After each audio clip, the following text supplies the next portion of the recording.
दिन गौतम बुद्ध अपने शिष्यों के साथ बैठे हुए थे। वे एकदम शांत थे। उन्हें इस प्रकार देखकर उनके शिष्य बहुत चिंतित हुए। शिष्यों ने सोचा कि शायद उनका स्वास्थ्य ठीक नहीं है। तभी कुछ दूर खड़ा एक शिष्य जोर से चिल्लाया कि आज मुझे सभा में बैठने की अनुमति क्यों नहीं दी गई है। बुद्ध आंखें बंद करके ध्यान करने लगे। बुद्ध को ध्यान में बैठा देखकर वह शिष्य फिर से चिल्लाया कि मुझे प्रवेश की अनुमति क्यों नहीं दी है।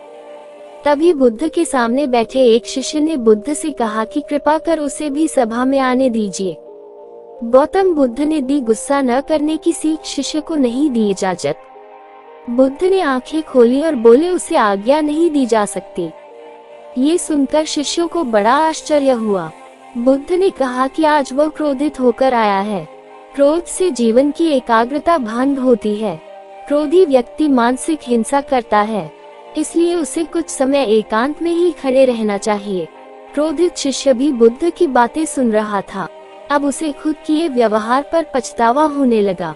वो समझ चुका था कि अहिंसा ही हमारा धर्म है। उसने बुद्ध के सामने संकल्प किया कि अब वह कभी क्रोध नहीं करेगा।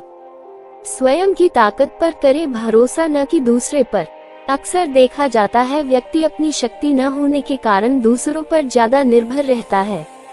अपने अंदर की शक्ति को बढ़ाने के लिए रोजमर्रा के जीवन में छोटी छोटी चीजों पर ध्यान दें। जैसे कि एक दिन में आप कितने बातें बोलते हैं, अगले दिन उन्हीं बातों को कहें, लेकिन पिछले दिन की अपेक्षा लगभग आधे शब्दों का इस्तेमाल करके इसे कहने की कोशिश कीजिए।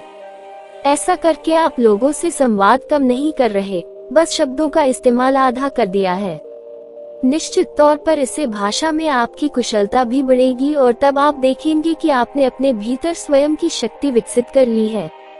अगर आपके भीतर अपनी कोई निजी शक्ति ही नहीं होगी, तो आप दूसरों की राय के मुताबिक ही जिएंगे।